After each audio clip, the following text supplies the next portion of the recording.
कल हम लोगों ने ऑर्गनॉन ऑफ मेडिसिन की शुरुआत की थी, जिसमें हमने ऑर्गनॉन का मीनिंग देखा, जिसमें हमने मेडिसिन का मीनिंग देखा। तो ऑर्गनॉन का मीनिंग क्या हो जाता है कि एक ऐसी किताब है जो हमको गाइडलाइंस देती है कि किस तरीके से हम होम्योपैथिक प्रिंसिपल्स के अकॉर्डिंग हम किसी का ट्रीटमेंट कर सकते हैं। और ये जो मेडिसिन है, ये शब्द का मतलब क्या होता है?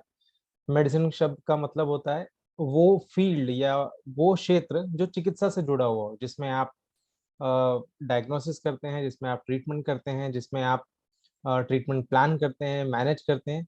इन सभी का, इस सभी कुछ मेडिसिन के अंदर आता है। तो ऑर्गनॉन ऑफ मेडिसिन अगर देखा जाए तो होम्योपैथिक प्रिंसिपल्स के द्वारा कैसे आप डायग्नोस कर सकते हैं, कैसे आप ट्रीट कर सकते हैं, कैसे आप प्रिवेंट कर सकते हैं डिजीज को, इस शब्द का मतलब हो जाता है ऑर्गनॉन ऑफ मेडिसिन। तो हमने कल ऑर्गनॉन का मेडिसिन मीनिंग देखा, मेडिसिन का मीनिंग देखा, फिर ऑर्गनॉन ऑफ मेडिसिन का मीनिंग देखा। हमने ये समझा कि इस ऑर्गनॉन का क्या यूज हो सकता है। हमने हमने फिर एफोरिज्म्स क्या होते हैं उसके बारे में समझा कि एफोरिज्म्स का मतलब छोटे छोटे जो छंद होते हैं, छोटे छोटे जो दोहे होते हैं, छोटे छोटे जो ब्रीफ एक्सप्रेशंस होते हैं, एक संक्षिप्त में बड़ी बात कहने की जो कला होती है, उसको एफोरिज्म कहा जाता है। फिर हमने ये देखा कि फुटनोट क्या होता है। तो फुटनोट क्या होते हैं? फुटनोट किताब में नीचे की ओर लिखे गए कुछ ऐसे गाइडलाइंस होते हैं जिसपे ज्यादा डिटेल इंफॉर्मेशन दी गई होती है किसी एक शब्द के बारे में या किसी एक फ्रेज के बारे में। तो ये हमने कल देखा था। साथ ही साथ हमने ये भी कल डिस्कस किया था कि कैसे ऑर्गेनॉन को पढ़ना चाहिए, जिसमें मैंने ये सुझाव दिया था कि डिक्शनरी अपने पास रखना है, मीनिंग को समझना है, जो डिफिकल्ट वर्ड्स हैं उनको स्किप नहीं करना है, सारे एफोरिज्म्स को एक रिलेशन में पढ़ना है, ना कि थोड़ा यहाँ पढ़ लिया थोड़ा वहां पढ़ लिया। मगअप करने की कोशिश नहीं करनी है, बल्कि हमको इसको समझने की कोशिश करनी है। केवल हमको इसको समझना है।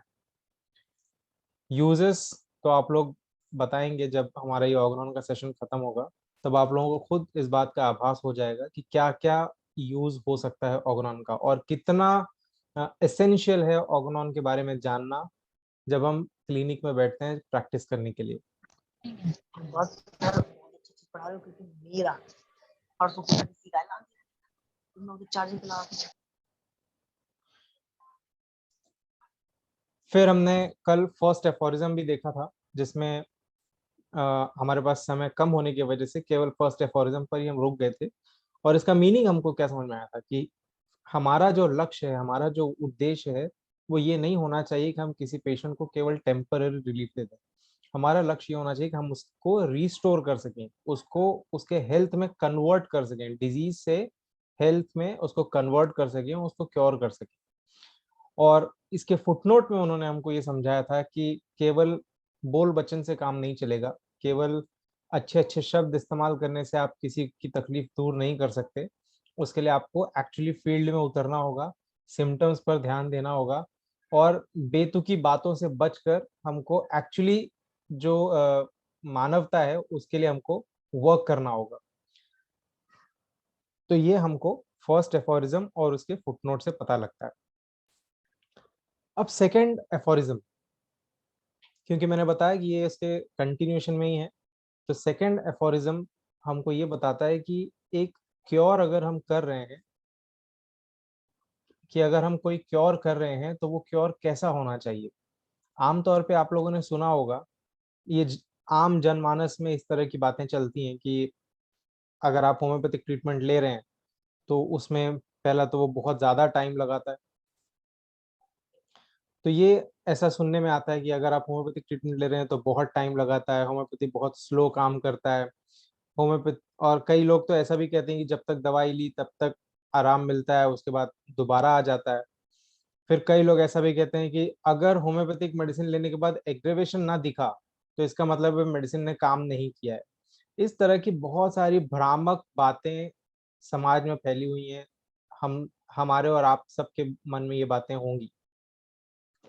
तो इसके विषय में जो सेकंड एफोरिज्म है, ये हमको बताता है कि क्योर एक्चुअली कैसा होना चाहिए या ट्रीटमेंट कैसा होना चाहिए। कि कहते हैं the highest ideal of cure. मैं पहले पूरा पढ़ लेता हूँ, फिर उसके बाद मैं इसको एक्सप्लेन कर दूंगा। The highest ideal of cure is rapid, gentle and permanent restoration of health, or removal and annihilation of the disease in its whole extent in the shortest, most reliable and most harmless way on easily comprehensible principles. इसका मतलब क्या होता है? The highest ideal, highest का मतलब जो उच्चतम हो, जो सबसे उच्च हो। आइडियल का मतलब होता है आदर्श। तो कोई एक उच्चतम आदर्श वाला अगर कोई क्योर है तो वो कैसा होना चाहिए? वो रैपिड होना चाहिए। रैपिड का क्या मतलब होता है? बहुत तेज गति के साथ होना चाहिए, बहुत स्पीड में होना चाहिए। ऐसा नहीं कि आप सालों साल उसको कंटिन्यू करते जा रहे हैं, करते जा रहे हैं, करते जा रहे हैं। 4 साल हो गया, 5 साल हो गया, 10 साल हो गया और पेशेंट इसलिए खुश है कि मैं होम्योपैथिक मेडिसिन ले रहा हूँ, और जो फिजिशियन है वो इसलिए खुश है कि चलो पेशेंट में 10% इम्प्रूवमेंट है, 20% इम्प्रूवमेंट है या 50% इम्प्रूवमेंट। तो उच्चतम आदर्श कोई क्योर का कैसा होना चाहिए? वो तेज गति के साथ होना चाहिए। ये धीमे धीमे वाला काम होम्योपैथी का बिल्कुल भी नहीं है, जैसा कि हम समझते हैं, जैसा कि हम मानते हैं। और फिर वो कैसा होना चाहिए? वो जेंटल होना चाहिए। जेंटल का मतलब होता है सौम्य, जो बिना कोई नुकसान पहुंचाए होना चाहिए, बिना कोई तकलीफ दिए, बिना किसी तरीके का मामूली से भी मामूली का कोई दर्द दिए बिना ये होना चाहिए। तो फिर ये जो लोग कहते हैं कि मेडिसिन देने के बाद एग्रीवेशन होना ही चाहिए, तो ही वो क्योर माना जाएगा, तो ही वो मेडिसिन की सत्यता उससे जांची परखी जाएगी, तो ये कहाँ तक सही है? ये बिल्कुल भी सही नहीं। Highest ideal of cure is rapid, gentle, तेज गति के साथ होना चाहिए और सौम्य होना चाहिए, एंड परमानेंट रिस्टोरेशन। इन्होंने टेम्पररी शब्द का इस्तेमाल नहीं किया, इन्होंने परमानेंट का इस्तेमाल किया। परमानेंट रिस्टोरेशन यानी जो भी आप पेशेंट को डिजीज से हेल्थ में कन्वर्ट कर रहे हैं वो परमानेंट होना चाहिए। ऐसा नहीं होना चाहिए कि जब तक आप मेडिसिन ले रहे हैं तब तक आपको रिलीफ मिलेगा और जैसे ही आपने मेडिसिन बंद की आपको तकलीफें वापस आ जाए। ज्यादातर आप देखेंगे जो एलोपैथिक ट्रीटमेंट होता है उसमें ये परमानेंट सॉल्यूशन नहीं मिलता, चाहे वो पीसीओडी का प्रॉब्लम हो, चाहे वो थायराइड का प्रॉब्लम हो, चाहे वो कोई अदर हार्मोनल डिजीज हो, चाहे वो ब्लड प्रेशर का प्रॉब्लम हो, चाहे वो कोई भी आप जो क्रॉनिक एलिमेंट्स हैं अगर आप उनको आप ले लें तो फिर उसमें उनका एक ही उपाय है कि लाइफ लॉन्ग आपको वो ट्रीटमेंट लेना पड़ेगा, लाइफ लॉन्ग आपको वो मेडिसिन कंटिन्यू रखना पड़ेगा। तो वो परमानेंट नहीं हुआ, वो टेम्पररी होता है, वो सर्कमस्टेंशियल होता है कि जब तक आप उस सर्कमस्टेंस में हैं कि आपको मेडिसिन मिलती जा रही है, आपको कोई तकलीफ नहीं होगी, या यूं कहूं कि आपको तकलीफ का एहसास नहीं होगा। तकलीफ तो रहेगी अंदर, डिजीज प्रोग्रेस होता रहेगा, लेकिन आपको एहसास नहीं होगा कि कोई तकलीफ चल रही है अंदर। तो उच्चतम आदर्श क्योर का कैसा होना चाहिए? वो तेज गति के साथ होना चाहिए, सौम्य होना चाहिए और परमानेंट होना चाहिए। Permanent restoration of the health और removal and annihilation of the disease. Annihilation का मतलब जो जड़ से निकाल दे, जो पूरी तरीके से उसको खत्म कर दे, निस्ता नाबूद कर दे। और removal and annihilation of the disease in its whole extent, उसका जहां तक भी उस डिजीज का दायरा है वो सारा का सारा निकल जाना चाहिए इन द शॉर्टेस्ट। हम कहते हैं ना कि नहीं होम्योपैथिक ट्रीटमेंट है तो फिर वो उसका इलाज तो लंबा चलेगा, लेकिन ये यहाँ पर क्या कह रहे हैं? इन द शॉर्टेस्ट यानी कम से कम समय में, मोस्ट रिलायबल बहुत ज्यादा विश्वसनीय होना चाहिए, एंड मोस्ट हार्मलेस बिना कोई नुकसान पहुंचाए हुए होना चाहिए, on easily comprehensible principle. Comprehensible का मतलब हो गया जो आसानी से समझ में आ सके, ऐसे प्रिंसिपल्स के आधार पर होना चाहिए, ऐसे सिस्टम से होना चाहिए जो आप किसी को समझा सको कि ये क्योर कैसे हुआ। तो अब इसको वापस से आप पढ़िए। Highest ideal of cure is rapid, gentle and permanent restoration of the health और removal and annihilation of the disease in its whole extent in the shortest, most reliable and most harmless way on easily comprehensible principles। अब आप समझिए, जैसा लोग कहते हैं कि medicine लेने के बाद एग्रीवेशन होना ही चाहिए। अगर एग्रीवेशन हुआ तो पहली बात तो वो जेंटल नहीं हुआ, दूसरी बात वो शॉर्टेस्ट नहीं होगा क्योंकि आपको वेट करना पड़ेगा एग्रीवेशन होने के बाद कि उसका एग्रीवेशन शांत हो, तब आप ये जज करेंगे कि मेडिसिन काम की या नहीं की। तो ना तो वो शॉर्टेस्ट हो पाएगा ना ही वो रैपिड हो पाएगा, और हार्मलेस तो बिल्कुल भी नहीं रह जाएगा, वो बकायदा हार्म कर रहा है वो उस पेशेंट को। अगर एग्रेवेशन हो रहा है तो पेशेंट को हार्म कर रहा है वो। तो अगर एग्रेवेशन दिखता है मेडिसिन देने के बाद, तो it is definitely not a good sign, not always, at least not always. फिर हम आगे बढ़ते हैं। तो जैसे कि मैं एक्सप्लेन कर रहा था, हाईएस्ट आइडल ऑफ क्योर कैसा होना चाहिए? रैपिड होना चाहिए, तेज गति से होना चाहिए, सौम्य होना चाहिए और परमानेंट होना चाहिए। और इसको अगर हमें अचीव करना है तो कैसे अचीव करना है? कम से कम समय में अचीव करना है, विश्वसनीय और हार्मलेस तरीकों से हमको उसको अचीव करना है, और ऐसे प्रिंसिपल्स के ऊपर अचीव करना है जिसको कि हम समझ सकें, जिसको कि हम समझा सकें। यहाँ तक कोई डाउट है किसी को? इस एफोरिज्म में किसी को कोई समस्या, कोई क्वेश्चन? हम आगे बढ़ते हैं। इसके बाद वाला थोड़ा सा और कठिन है। कल किसी ने क्वेश्चन पूछा था कि क्या मॉडर्न मेडिसिन को, मॉडर्न मेडिसिन के बारे में कहा जा रहा है कि वो थियोरेटिक मेडिसिन है, क्या वो हमारे किसी काम का नहीं है? तो इसका आंसर हमको एफोरिज्म नंबर 3 में मिलता है। ये थर्ड एफोरिज्म जो है, मुझे लगता है कि ये बहुत ही इम्पोर्टेंट है, जिसको समझना पड़ेगा कि केस टेकिंग में आपको क्या क्या चीजें देखनी है। आप लोग देखेंगे कि बहुत सारे लोग होते हैं जो आपको कोई एक स्फीयर ही दिखाते हैं। आप जब अलग अलग लेक्चर्स आप सुनेंगे, तो जो जिस स्कूल को फॉलो करता है बस वो उसी स्कूल की गाथा गाते हुए आपको दिख जाएगा। कोई आपको माइंड के बारे में बोलेगा कि सब कुछ माइंड ही है, उसके अलावा कुछ नहीं है, अगर माइंड कवर कर रहा है तो सब कवर हो रहा है। कोई आपको ये कहेगा कि नहीं नहीं, अगर की नोट्स मिल जा रहे हैं तो ही बहुत कुछ है। कोई आपको कहेगा अरे नहीं नहीं, हम तो चेहरा देखकर भी बता सकते हैं, केवल फेशियल एक्सप्रेशन दिख जाए तो ही बहुत है। कोई आपको कहेगा नहीं नहीं, इसकी भी जरूरत नहीं, बस टेम्परामेंट पता चलना चाहिए। कोई आपको कोई और चीज बताएगा। कोई आपको थर्मल थर्स्ट के बीच डिफरेंशिएट करेगा। लेकिन एक्चुअली हनेमन सर ने क्या कहा है?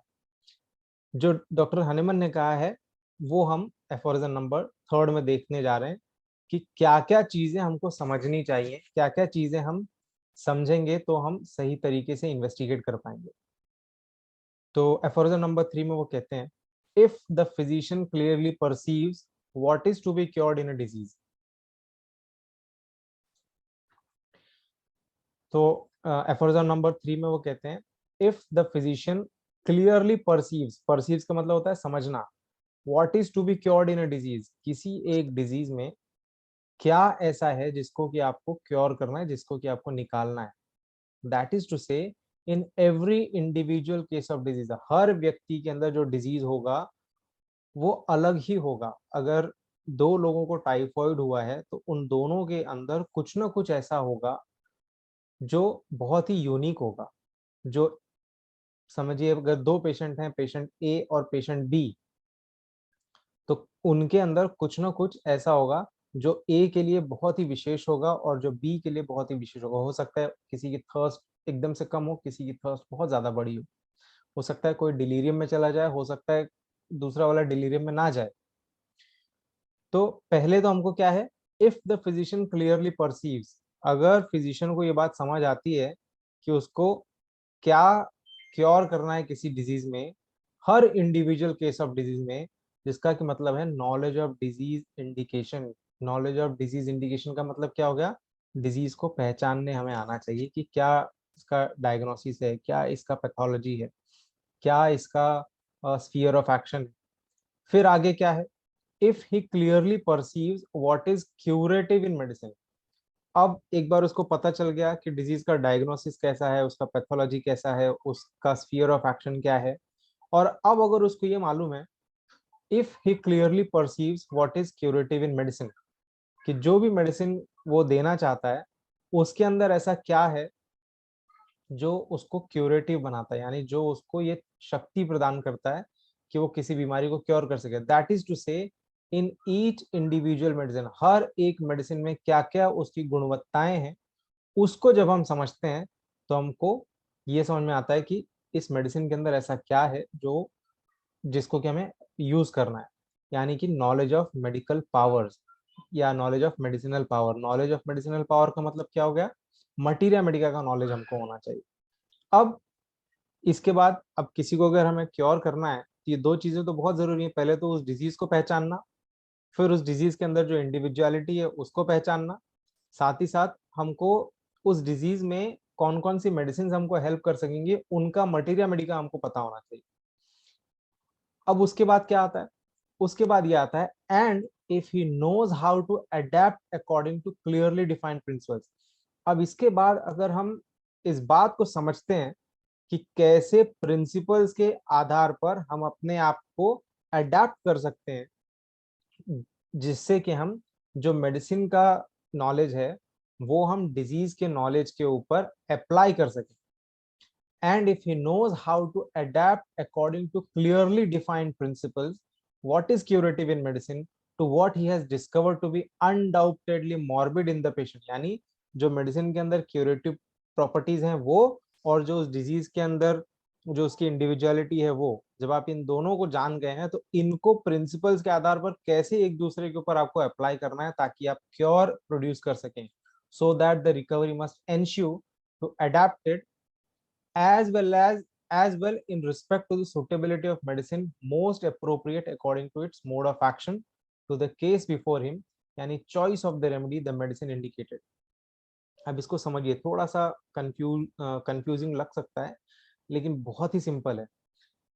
अगर आपको ये पता है कि कोई एक पेशेंट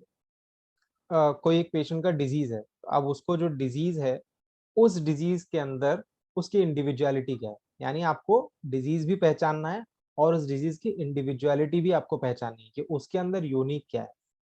फिर उसके बाद ऐसे आपको मेडिसिन का भी नॉलेज होना चाहिए, मटेरिया मेडिका का भी नॉलेज होना चाहिए।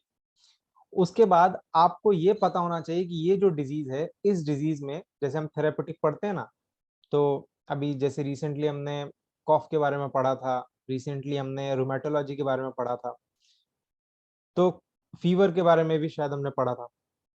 तो कौन कौन सी मेडिसिन होंगी जो उस कॉफ के कंडीशन में काम आएंगी, तो आपको ये पता होना चाहिए कि वो ग्रुप ऑफ मेडिसिन कौन कौन से हैं जो मैं यहाँ पर अप्लाई कर सकता हूँ। उसके बाद आपको ये ज्ञान होना चाहिए कि कैसे इसको मैं डिफरेंशिएट करूं, उसको आप चूज करेंगे कि कौन सा मेडिसिन देना है इस particular patient. Choice of the remedy the medicine indicated as also, फिर आगे लिखते हैं as also in respect to the exact mode of preparation and quantity of it required. यानी आपको पहले तो आपको डिजीज के बारे में जानकारी चाहिए, फिर डिजीज का जो इंडिविजुअलिटी है वो पता होना चाहिए, फिर मटेरिया मेडिका का नॉलेज चाहिए, फिर एक ग्रुप ऑफ मेडिसिन जो उस डिजीज के अंदर काम में आए वो आपको समझ में आना चाहिए, फिर उस 4 5 8 10 मेडिसिन में से कौन सा मेडिसिन इस डिजीज में काम आएगा ये आपको डिसाइड करने आना चाहिए।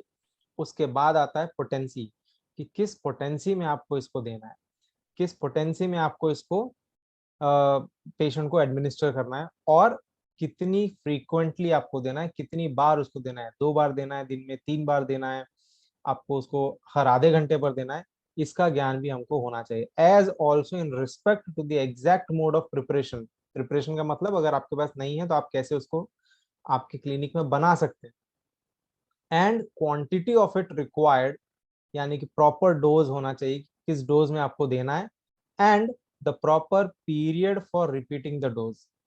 तो आपको ये भी पता होना चाहिए कि कितने कितने अंतराल पर आपको वो मेडिसिन देनी है। इफ, अब इसके बाद जब इतना नॉलेज आपको हो गया है, if finally he knows the obstacles to recovery, इसके बाद आप ये देखिए कि उसके सर्कमस्टांसेस में, उस पेशेंट के सर्कमस्टांस में ऐसे कौन कौन से ऑब्स्टेकल्स हैं, कौन कौन से रुकावटें हैं हर एक केस के अंदर, जिसको कि अगर आप निकाल देते हैं तो जो रिस्टोरेशन है वो परमानेंट होगा, जो उसका रिकवरी हो वो परमानेंट हो। देन ही अंडरस्टैंड्स, जब आप इतनी सारी चीजों को जानते हैं और उसको अप्लाई करते हैं, तब आप ये समझ पाते हैं, then he understands how to treat judiciously, कैसे आप न्यायप्रिय तरीके से किसी को क्योर कर सकते हैं, कैसे आप किसी को ट्रीट कर सकते हैं। And he is a true practitioner of the healing art, और ऐसा जो व्यक्ति होगा जिसको डिजीज डायग्नोसिस के बारे में भी पता हो, जिसको मटेरिया मेडिका के भी बारे में पता हो, जिसको डिजीज इंडिविजुअलिटी के बारे में भी पता हो, जिसको मेडिसिन के बारे में पता हो, जिसको थेरापेटिक्स के बारे में पता हो, जिसको पोटेंसी सिलेक्शन के बारे में पता हो, जिसको प्रॉपर रिपीटेशन के बारे में पता हो, ऐसे व्यक्ति को या ऐसे फिजिशियन को हम true practitioner of the healing art कहते हैं। नेक्स्ट देखते हैं, इसी को मैंने समराइज किया है एफोरिज्म नंबर 3 को। True practitioner of the healing art, इस कौन कौन है वो व्यक्ति जिसको true practitioner of healing art कहा जाएगा? तो पहला है नॉलेज ऑफ डिजीज इंडिकेशन। अब इस नॉलेज ऑफ डिजीज इंडिकेशन में आपका पैथोलॉजी भी आ जाता है, फिजियोलॉजी भी आ जाता है, प्रैक्टिस ऑफ मेडिसिन भी आ जाता है, आपके जितने भी अलाइड सब्जेक्ट्स हैं वो सारे आ जाते हैं। फिर नॉलेज ऑफ मेडिसिनल पावर्स यानी कि materia Medica, what is curative in medicine यानी कि अगेन मटेरिया मेडिका और ड्रग प्रूविंग दोनों की बात हो रही है यहाँ पे। What he has discovered to be undoubtedly morbid in the patient, हमने पेशेंट में क्या देखा है कि क्या क्या उसके अंदर ऐसा है जिसको कि ठीक करना है, यानी कि केस टेकिंग और टोटलिटी ऑफ सिम्टम कैसे आपको बनाना है ये आपको आना चाहिए। फिर चॉइस ऑफ द रेमेडी यानी फाइनली आप मेडिसिन कैसे सिलेक्ट करते हैं, कौन सा मेडिसिन आप देते हैं वो आपको सिलेक्ट करने आना चाहिए। एग्जैक्ट मोड ऑफ प्रिपरेशन यानी कि आपको फार्मेसी का नॉलेज होना चाहिए। प्रॉपर डोज, अगेन पोटेंसी, तो ये भी फार्मेसी में आ जाता है, तो आपको फार्मेसी का नॉलेज होना चाहिए।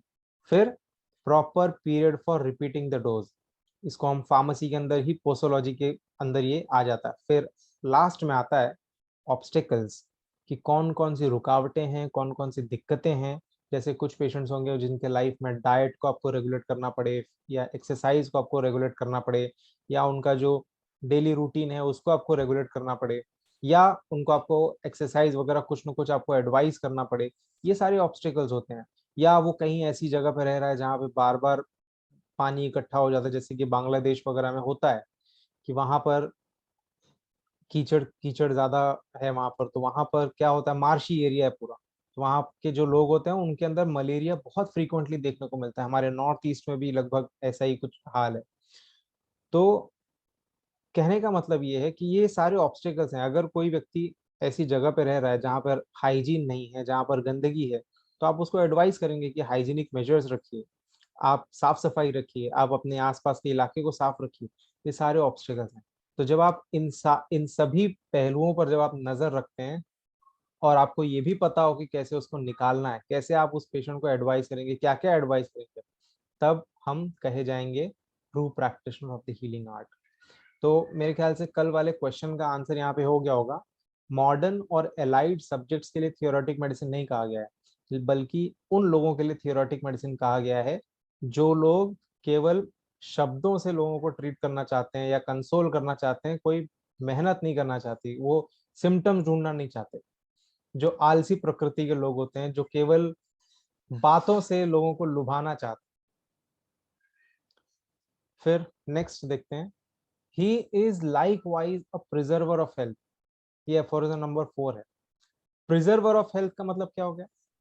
ऐसा व्यक्ति जो आपके हेल्थ को प्रिजर्व करके रखे, उसको बचा कर रखे, उसको बीमार ही ना होने दे। जैसा अभी कोविड के पीरियड में आप लोगों ने देखा होगा, सारी संस्थाएं, सारे ट्रस्ट वाले, बहुत सारे मेडिकल कॉलेजेस और जो डॉक्टर्स हैं वो अपने पर्सनल लेवल पर भी सभी को आर्सेनिकम एल्बम बांट रहे थे, या कहीं कहीं पर ब्राइनिया बांट रहे थे। तो ये क्यों बांट रहे थे? क्योंकि वो हेल्थ को, जो लोग हेल्दी हैं उनको बीमार होने से बचाने की, ऐसा जो हम काम करते हैं उसको प्रिजर्विंग ऑफ हेल्थ कहा जाता है। तो प्रिजर्वर ऑफ हेल्थ किसको कहा जाएगा? He is likewise a preserver of health. He मतलब कौन? ही मतलब फिजिशियन। तो जो फिजिशियन है, he is likewise a preserver of health if he knows the things that derange health. अगर वो ये जानता है कि किन किन चीजों से बीमारी आ सकती है, किन किन चीजों से हेल्थ जो है वो डिटोरिएट हो सकता है। जैसे सारे डॉक्टर्स आपको पानी पीने के लिए कहते हैं, क्योंकि वो जानते हैं अगर आप कम पानी पियेंगे तो हेल्थ खराब हो सकता है। सारे डॉक्टर्स या सारे फिजिशियंस आपको एक्सरसाइज करने के लिए कहेंगे, क्योंकि लैक ऑफ एक्सरसाइज आपको डिजीज के लिए प्रीडिस्पोज कर सकता है।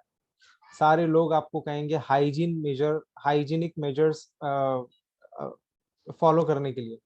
सारे लोग आपको बोलेंगे कि आपको ये चीज खाना है, ये चीज नहीं खाना है। सारे लोग आपको अल्कोहल से बचने के लिए कहेंगे, सिगरेट स्मोकिंग से बचने के लिए कहेंगे, और और भी दूसरी तरीकों से आपको बचने के लिए कहेंगे। तो ये जो व्यक्ति ये जानता है कि क्या क्या चीजें हैं जो आपका हेल्थ बिगाड़ सकती हैं और आपको डिजीज में ढकेल सकती हैं, और फिर वो ये भी जानता है कि अगर और फिर वो ये भी जानता है कि कैसे इन लोगों को बचाना है इन सब चीजों से, उसको कहा जाएगा प्रिजर्वर ऑफ हेल्थ। क्योंकि वो जो फिजिशियन है वो बीमार लोगों को तो ठीक कर ही रहा है, वो रिस्टोर कर ही रहा है उनको, लेकिन जो हेल्दी हैं उनको वो बीमार होने से भी वो बचा रहा है। तो ही is likewise a preserver of health. यहाँ तक कोई क्वेश्चन है आप लोगों को? सर, जो एक रिजाइम वाला पार्ट है, पथ्य वाला, ये भी इम्पोर्टेंट डॉक्टर के लिए है या उतना ज्यादा? क्योंकि मॉडर्न मेडिसिन में उसको बिल्कुल ध्यान नहीं दिया गया है। किन चीज के लिए सर? ये पेशेंट कोई डिजीज क्योर करने के लिए उसके लिए जो पथ्य परहेज बोला जाता जी जी बिल्कुल, बिल्कुल वो तो है ही। अब है। किसी जी को जी। अगर ब्लड प्रेशर है और उसमें अगर वो सॉल्ट या जो पोटेशियम वाली चीजें अगर वो ज्यादा खाएंगे तो ब्लड प्रेशर तो ठीक नहीं होगा कभी। क्योंकि जो मेंटेनिंग कॉज है वो मौजूद है।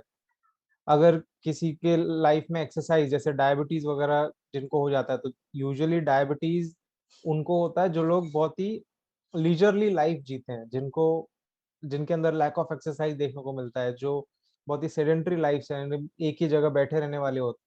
तो ऑब्वियसली आप उनको एक्सरसाइज एडवाइस करेंगे। उनको क्योंकि शुगर है, यानी एक्सेसिव हाइपरग्लाइसीमिया है, तो आप उनको डेफिनेटली ये तो मना ही करेंगे कि आप शक्कर की चीजें मत खाइए, मीठे मीठे चीजें मत खाइए। तो डाइट और जो ये पथ्य या परहेज जो आप बता रहे हैं, वो डेफिनेटली बहुत बड़ा रोल प्ले करता है। ये जैसे कि प्याज, लहसुन, ये होम्योपैथिक में सर इसके लिए कुछ इंस्ट्रक्शंस है या कोई ज्यादा? इसके इंस्ट्रक्शंस हैं, वो आगे आएंगे, लेकिन मेरा अपना जी जी। निजी अनुभव है कि ये प्याज खाने से या लहसुन खाने से कोई विशेष फर्क नहीं पड़ता। ये जो एडवाइस है, ये जी एडवाइस दिया गया था यूरोपियन कंट्रीज के लिए, जहाँ पर ये लहसुन प्याज और इस तरह के तेज मसाले वाली चीजें बहुत कम खाई जाती हैं। वहाँ पर बहुत ही ब्लैंड डाइट होता है। जी जबकि सर। यहाँ तो हम बचपन से ही लहसुन प्याज खा रहे हैं, हम बचपन जी से सर। ही ऐसे गरम मसाले खा रहे हैं जो बहुत ही जी मेडिसिनल नेचर के होता है, तो हमारा बॉडी उसको अडेप्टेड होता है। तो यहाँ पर उस चीज को करना नहीं करना, मुझे नहीं लगता कि कोई ऐसा विशेष फर्क डालता है। फिलहाल मैंने आज तक अपने किसी पेशेंट को मना नहीं किया कि आप प्याज मत खाइए या लहसुन मत खाइए या। ये होम्योपैथिक में है ना सर कि कॉफी जो जी है वो एंटीडोट? जी जी जी। जी जी, ये है और ये आगे आएगा। वो किन कंडीशन में, वो भी हम डिस्कस करें। ये तो एकदम लास्ट का थैंक पार्ट यू। है। टू 280 के आसपास आता है ये। ठीक है सर, अगर थैंक मेरे यू। जनरल एक एक बाहर ओपिनियन बना हुआ है कि वो गंदे की का प्याज हो गया, कॉफी हो गई या कुछ परफ्यूम्स हो गए, ये सारे एंटीडोट है। जी, एंटीडोट्स हैं जी। वो हमारे इसीलिए है अंदर क्योंकि हनुमान सर ने लिखा है, हनुमान भी सर ने मतलब इस बारे में लिखा है, हनुमान सर ने इस बारे में लिखा है कि ये मेडिसिनल नेचर के होते हैं, हाईली मेडिसिनल नेचर के होते हैं, इनके अंदर मेडिसिनल प्रॉपर्टीज होती हैं।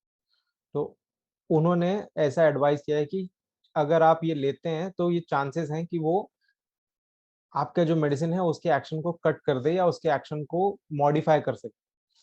लेकिन मैंने जैसे कि बताया, सरकमस्टेंशियल है। ये यूरोपियन कंट्रीज में आप देखेंगे वहाँ का डाइट बहुत ब्लैंड होता है, यानी बहुत रूखा सूखा होता है, इतने ज्यादा मसाले वसाले नहीं पड़ते उसके अंदर। जबकि हमारे यहाँ तो चाहे आप कोई भी डिश ले लीजिए, वहाँ पे बिना मसालों के तो कोई खाना नहीं बनता। तो मुझे लगता नहीं कि यहाँ पे कोई उतना विशेष फर्क पड़ता है फिलहाल। बट उसके मेडिसिनल बाद जो चीज। ऑथर उसके बाद जो ऑथर्स आए, इवन स्टॉलवर्ड्स आए होम्योपैथी में, कि वो भी यही कह रहे हैं कि इन चीजों से कुछ फर्क नहीं पड़ता है इन मटीरियल में। जी, नहीं ये मेरा भी अपना एक्सपीरियंस है। अब मुझे धीरे धीरे 11 साल हो गए प्रैक्टिस को, ये 12वां साल चल बट रहा है। सर अगर अगर अब ये जल्दी नहीं होगा क्वेश्चन, तो आप बता रहे हैं कि जो कैंसर के बारे में कहा जा रहा है कि कैंसर मेडिसिन को बाकी मेडिसिन से अलग रखें, अगर उसका अभी बिल्कुल प्रॉपर बिल्कुल, कैम्फर प्रॉपर अपने आप टाइम में, है, अगर इसके तो बता दें। कैम्फर अपने आप में मेडिसिन है और उसका ओडर बहुत स्ट्रांग होता है, और उस स्ट्रांग ओडर की वजह से उससे उससे बचाया जाता है। ये सब आएगा, ये अभी तो बहुत बहुत आगे की बात है। अभी मैं आपको एक थोड़ा सा जानकारी दे देता हूँ। अभी जो ये हम लोग पढ़ रहे हैं, ये प्रैक्टिकल पार्ट नहीं है, ये थियोरेटिकल पार्ट है। ये हमको होम्योपैथिक प्रिंसिपल कितना कारगर है ये समझाने का प्रयास है। टोटल 291 या 292 एफोरिज्म्स हैं 6th एडिशन में, जिसमें से पहले जो 70 हैं, एफोरिज्म नंबर 1 से लेके 70 तक, ये केवल हमको प्रिंसिपल्स समझाए हैं कि ये जो होम्योपैथी है ये कैसे काम करती है, क्या इसका उपयोगिता है, क्या इसका फंक्शन है, वाइटल फोर्स क्या होता है, ये जो लॉ है सिमिलिया सिमिलस क्यूरेंटर वो क्या होता है, और कैसे नेचर में हमको ये दिखता है होम्योपैथी का रोल। ये सब कुछ हमको पहले 70 एफोरिज्म्स में देखने को मिलता है। उसके बाद शुरू होता है प्रॉपर प्रैक्टिकल, जहाँ पर आपको केस टेकिंग मिलेगा, ड्रग प्रूविंग मिलेगा, पोटेंसी के बारे में, या डाइट के बारे में, एक्सरसाइज के बारे में, सब कुछ वो 70 के बाद आएगा। तो डेफिनेटली हम लोग इसके बारे में डिस्कस करेंगे जब वहां तक हम लोग पहुंचेंगे। और कोई क्वेश्चन है किसी का?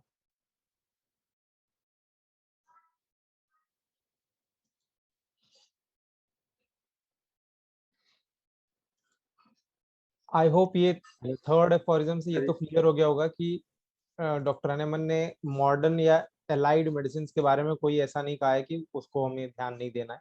इनफैक्ट हमको ध्यान देना है। बिना डायग्नोसिस के आप मैनेज नहीं कर सकते, बिना डायग्नोसिस के आप डाइट एडवाइस नहीं कर सकते, बिना डायग्नोसिस के आप एक्सरसाइज एडवाइस नहीं कर सकते, अब जो ऑब्स्टेकल्स हैं उसको आप रिमूव नहीं कर सकते बिना डायग्नोसिस जाने।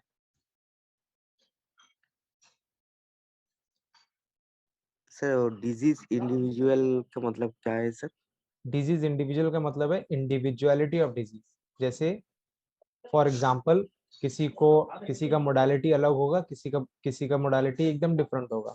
किसी को दबाने से रिलीफ मिल रहा है तो किसी को दबाने से तकलीफ हो रही है। किसी को ठंडे पानी की प्यास होगी तो किसी को गर्म पानी की प्यास होगी, तो किसी को एकदम से ही प्यास नहीं होगी। तो अगर 3 पेशेंट हैं तो उन तीनों में भले डायग्नोसिस सेम हो, लेकिन उनका एक्सप्रेशन, उनकी मोडालिटीज, उनका कॉन्कोमिटेंट वो सब अलग अलग होंगे। ये है इंडिविजुअल। ठीक है सर। ठीक है। और अगर किसी को कोई क्वेश्चन होंगे तो आप लोग इसमें टेलीग्राम ग्रुप में पूछ सकते हैं, वॉइस मैसेज डाल के। मैं जरूर आंसर करने का प्रयास करूंगा। आज का हम यहीं पे स्टॉप करते हैं। Good night. Okay sir, thank you. Good night. Thank you, good night. Thank you, sir. Good night, sir. Thank you sir, good night.